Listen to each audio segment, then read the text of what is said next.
नमस्कार, मैं ताजा पॉइंट न्यूज चैनल से आपका शुभ दिन। बहुत कम समय में पूरे देश की खबरों पर नजर डालते हैं, जिन्हें गोदी झूठी बिकी हुई मीडिया आपसे हमेशा छुपाती है। लेकिन हम उसे आपको डायरेक्ट बताते हैं, बिना किसी दबाव के। लेकिन बहुत से भाई ऐसे हैं जो फिर भी लाइक सब्सक्राइब नहीं करते और ना यही बताते हैं कि कहां से हमारी वीडियो को देख रहे हैं। चलो, बहरहाल आपकी मर्जी।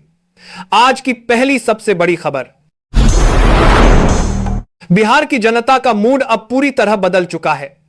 एक वीडियो में एक पत्रकार ने जब एक शख्स से पूछा कि आप तो बीजेपी का झंडा पकड़े हुए हैं, तो उस आदमी ने तुरंत कहा, यह तो बहुत बड़ी झूठी पार्टी है।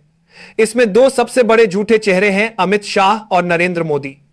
लाइव प्रूफ के लिए देखिए इस वीडियो को। तो आप बीजेपी का झंडा पकड़े हुए पट्टा है? पकड़े हुए पर इसको नहीं, ये तो बहुत बड़ी झूठी पार्टी है। इसमें सबसे बड़ी झूठी पार्टी में दो प्रमुख चेहरा है, एक अमित शाह जी और एक नरेंद्र मोदी जी। हाँ, मोदी जी आए थे भाषण सुनने? क्या कोई बात नहीं, वो बहुत जुमले की पार्टी है। वो कहती कुछ और है और करती कुछ और है। चलिए अगली खबर देखते हैं। राहुल गांधी ने कहा, जब दुनिया की बेहतरीन यूनिवर्सिटी नालंदा यूनिवर्सिटी बिहार में हुआ करती थी, दुनिया भर के लोग पढ़ने आते थे। चीन, जापान, कोरिया, इंग्लैंड तक से। वो दौर था जब भारत ज्ञान गुरु कहलाता था। लेकिन आज जिनके हाथ में देश है, उन्हें इतिहास तक याद नहीं। मोदी को शिक्षा से कोई लेना देना नहीं, उनकी खुद की डिग्री फर्जी है। दुनिया की सबसे बेहतरीन यूनिवर्सिटी नालंदा यूनिवर्सिटी बिहार में हुआ करती। सही बात है, लाइन लगती थी। चाइना के लोग, जापान के लोग, कोरिया के लोग, इंग्लैंड के लोग लाइन लगाते थे, हमें नालंदा यूनिवर्सिटी में जाना है। सबसे बेहतरीन यूनिवर्सिटी थी दुनिया में। नरेंद्र मोदी जी को ये बातें नहीं आती, फेक डिग्री मिली है उनको, झूठी डिग्री। जनता ने मोदी के चहेते सम्राट चौधरी और मंत्री ललन सिंह से किए स्वास्थ्य व्यवस्था और विकास पर सवाल, तो सवाल सुनते ही भागे डिप्टी सीएम। हॉस्पिटल आदि के बारे में क्यों नहीं बोलते हैं सर? आप कभी कुछ यहाँ का क्या समस्या का समाधान होगा कि नहीं सर?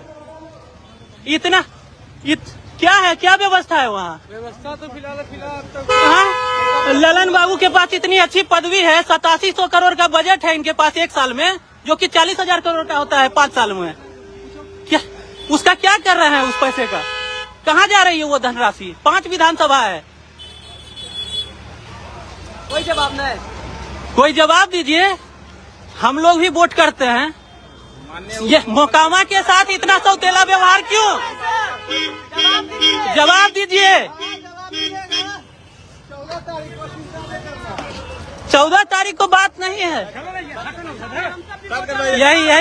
यही होता है, सवाल करने पर यही होता है यहाँ। तो देखा आपने, जब जनता नेता और मंत्री से सवाल पूछती है तो उनके मुंह में दही जम जाती है। नरेंद्र मोदी के जंगल राज वाले भाषण पर खेसारी लाल ने उठाई आवाज। खेसारी लाल ने कहा, नरेंद्र मोदी जी जब बिहार के अंदर जंगल राज की बातें कहते हैं तो मुझे दुख होता है। बिहार की मिट्टी मेहनत और संस्कार की पहचान है, इसे जंगल राज कहना गलत है। प्रधानमंत्री जी, और वो जब जंगल राज की बात करते हैं ना, तो मुझे खुशी नहीं दुख होता है कि हमारा जंगल राज उतना बड़ा नहीं था जितना आप लोगों ने बना दिया उसको। पूरी दुनिया के नजर में एक इतने बड़े औहदा पे होने के बाद आपने बिहार के लोगों को ऐसे, क्योंकि पूरी दुनिया तो यही समझती है ना कि बिहार एक जंगल राज है। यहाँ कोई भी फैक्ट्री लगाने से डरता है, आज भी डरता है, क्योंकि अपने नेताओं के मुंह से ही सुनता है कि जंगल राज है। तो इसलिए सर, कहीं ना कहीं फैक्ट्री लगाने वाले भी व्यापारी कहते हैं कि नहीं यार वो जंगल राज है। कम से कम 20 साल से आपकी सरकार है, तो आज भी जंगल राज है। तो फिर आपने बदला क्या है इसको? आपने दिया क्या है बिहार को? सिर्फ बदनामी किया है आपने, जंगल राज बोल के, और हमें सिर्फ डराते रहे, पूरी दुनिया को डराते रहे बिहार के नाम से। दोस्तों, आपने देखा होगा, मोदी जी और उनके नेता हर बार बिहार को जंगल राज कहकर बदनाम करते हैं। उनकी यही बातें सुन सुनकर बाहर के लोग बिहार को गलत नजर से देखने लगे हैं। आज हालत यह है कि कोई भी बड़ी कंपनी बिहार में निवेश नहीं करना चाहती, क्योंकि बीजेपी सरकार ने बिहार की ऐसी छवि बना दी है जैसे यहां सिर्फ अराजकता हो। जबकि सच्चाई यह है कि बिहार की मिट्टी ने देश को सबसे ज्यादा आईएएस अफसर, इंजीनियर, डॉक्टर और नेता दिए हैं। चलिए अगली बड़ी खबर देखते हैं। दोस्तों, तेजस्वी यादव ने बिहार के युवाओं को नौकरी का वादा दिया और कहा, अगर बिहार में महागठबंधन की सरकार आई तो हमारी सरकार हर घर के लिए एक सरकारी नौकरी देगी, और सरकार बनेगी उसके 20 दिनों के अंदर एक कानून बनाया जाएगा, अधिनियम बनाया जाएगा कि जिस परिवार के पास सरकारी नौकरी नहीं है, उस परिवार में एक सरकारी नौकरी तेजस्वी देने का काम करेगा। दोस्तों, जो तेजस्वी यादव जी ने वादा किया, वह इसको जरूर पूरा करेंगे, क्योंकि अभी तक उन्होंने जो वादे किए वह सभी पूरे किए हैं। समाजवादी पार्टी की सांसद इकरा हसन ने ऐसा कदम उठाया है जिसकी चर्चा हर तरफ हो रही है। शामली में बाबा समनदास मंदिर के निर्माण के लिए उन्होंने अपनी सांसद निधि से 10 लाख रुपए देने का ऐलान किया है।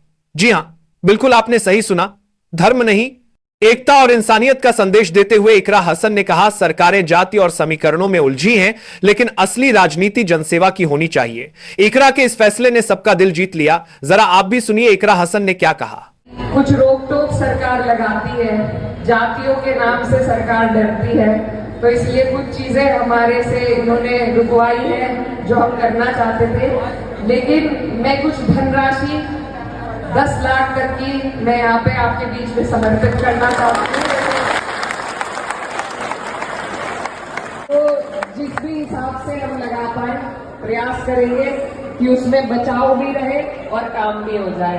तो ये मेरी तरफ से एक छोटी सी आप लोगों के लिए भेंट है, आपके आश्रम की तरक्की के लिए, और जो हमारे महापुरुष हैं उनके दिखाए रास्ते पर आप और हम सब चल सके, उसके लिए ये मेरी तरफ से एक छोटी सी भेंट आप सबके लिए। और आप सबसे मैं यही प्रार्थना करती हूँ कि मैं भी आपकी छोटी बहन हूँ, मुझे अपना आशीर्वाद जैसे पहले दिया ऐसे बनाए रखें। दोस्तों, संसद में आज कुछ ऐसा हुआ जिसे देखकर हर कोई हैरान रह गया। राहुल गांधी जब संसद के अंदर पहुंचे तो तालियों की गड़गड़ाहट से पूरा हॉल गूंज उठा, पर यह तालियां सांसदों ने नहीं बल्कि जेएनजी स्टूडेंट्स ने बजाईं, जो सरदार पटेल की जयंती के मौके पर संसद में बुलाए गए थे।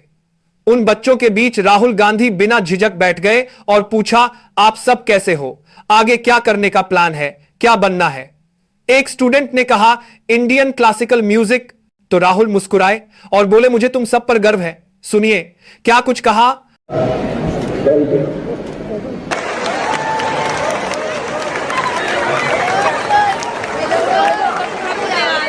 How's it going? Very nice. Nice to meet you. What are you planning to do when you grow up? Maybe doctor. Good. Nice. I'm happy to see you so positive.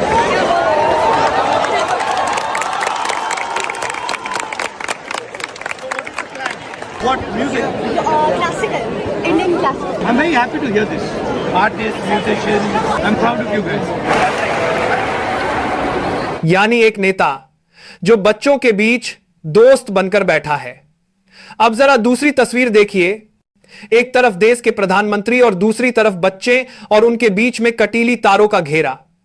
जरा देखिए इस वीडियो को, जिससे राहुल गांधी और मोदी जी के बीच का फर्क पता चल जाएगा। स्कूल जाते हैं? अच्छा ऐसा करो, कौन करता है? सर